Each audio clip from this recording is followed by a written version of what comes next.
Audio Jungle.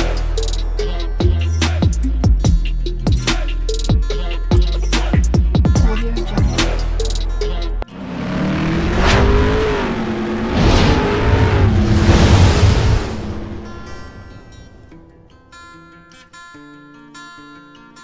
Hello everyone, welcome to my channel Mon and Moon's Diary. আশা করছি তোমরা সবাই খুব ভালো আছো। আজ আবারও চলে এলাম একটা নতুন রেসিপি নিয়ে। আজকে আমি বানাতে চলেছি মরলা মাছের রেসিপি। তো তাহলে চলুন দেখে নেওয়া যাক আমি কিভাবে এবং কোন পদ্ধতিতে বানিয়ে নিচ্ছি। ভীষণই ইজি প্রসেসে রান্না, খেতে দুর্দান্ত লাগে বন্ধুরা। গরম ভাতের সাথে ভীষণ ডেলিশিয়াস লাগে। আর এই ছোটো মাছ সবাই ভালোবাসে। এখানে আমি মাছ নিয়েছি, ভালো করে ধুয়ে নিয়েছি। আর একটা কড়াইয়ের মধ্যে আমি এটাকে মেখে নেব। নিয়েছি এখানে মরলা মাছ, 1 পা মতো মরলা মাছ আছে। হলুদ আর নুন মাখিয়ে নেব।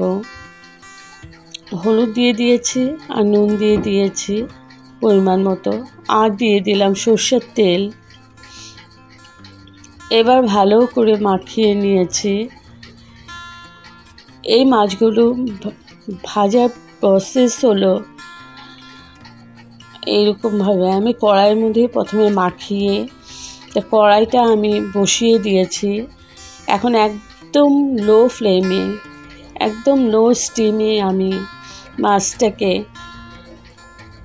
অনেকক্ষণ লো ফ্লেমে রেখে মাছটাকে আমি আর নাড়াচাড়া করব না, এখানেই আমার ভাজা হয়ে যাবে। আর এদিকে একটা পাত্র নিয়েছি। এখানে আমি দিয়ে দিচ্ছি বেগুন। মাছে বেগুন দেব, তো বেগুনগুলো পাতলা পাতলা করে কেটেছি।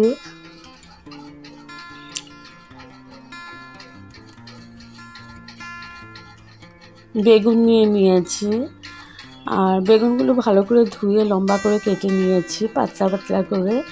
আর সাথে দিয়ে দেবো আলুগুলো একদম পাতলা করে কেটেছি।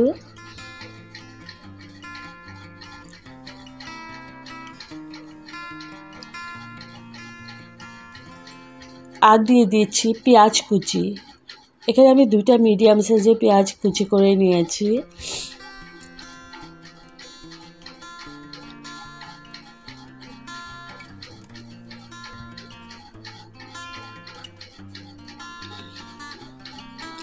এবার এটার মধ্যে দিয়ে দিচ্ছি হলুদ, 1 চামচের মতো হলুদ দিয়েছি। আর দিয়ে দিচ্ছি কাশ্মীরি মির্চ পাউডার।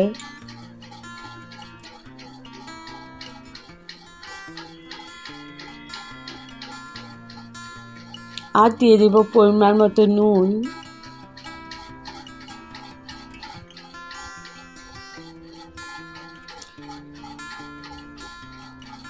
আর দিয়ে দিচ্ছি তেল আমি একটুই দিয়েছি এখানে। এবার ভালো করে মাখিয়ে নিয়েছি। এখন দেখো একটা কড়াই বসিয়ে দিয়েছি আর সরষের তেল দিয়ে দিয়েছি।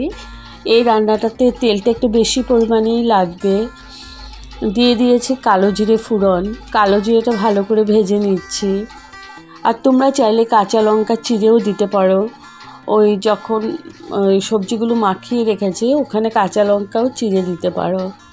তো এখন পুরো সবজিগুলো দিয়ে দিচ্ছি যেগুলো মাখিয়ে নিয়েছিলাম।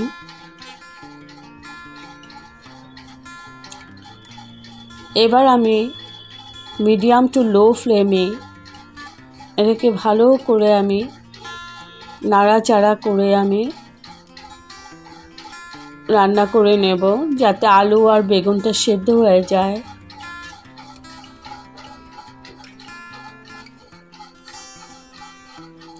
একটু ঢেকে দিলাম, 5 মিনিটের মতো ঢেকে রাখবো। 5 মিনিট পর তুলে নিলাম। 2টো কাঁচা লঙ্কা দিয়ে দিলাম। আর এটা আর ঢাকবো না আমি, একটু পরপর নেড়ে দেব।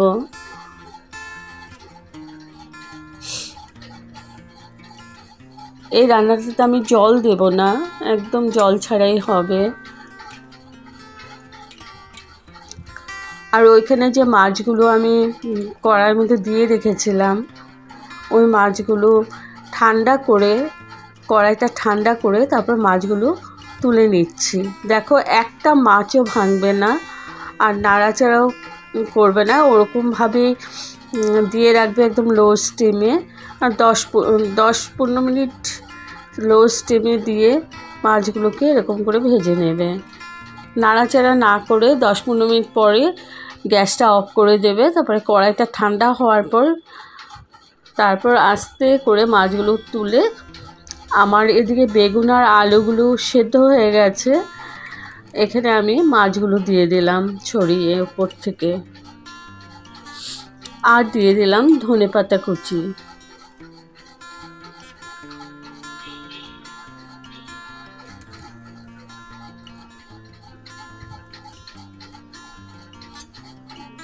এবার আমি ঢেকে 5 মিনিট কুক করে নেব, যাতে মাছটাও সেদ্ধ হয়ে যায়, সাথে ওই আলু বেগুনটা আরেকটু ভালোভাবে সেদ্ধ হয়।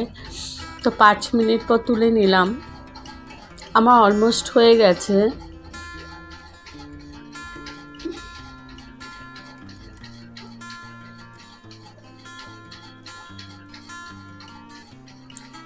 এখন আমি গ্যাস অফ করে স্ট্যান্ডিং টাইমের জন্য রেখে দিলাম।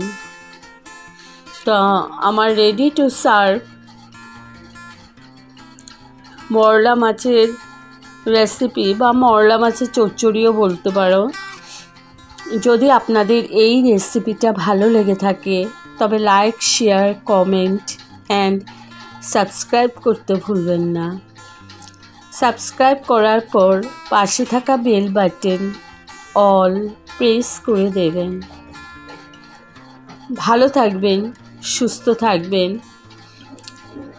আবার আসবো কোনো নতুন রেসিপি নিয়ে। আর একবার এই প্রসেসে ট্রাই করে দেখবেন, ভালো লাগবে। Okay, thank you for watching. Bye by.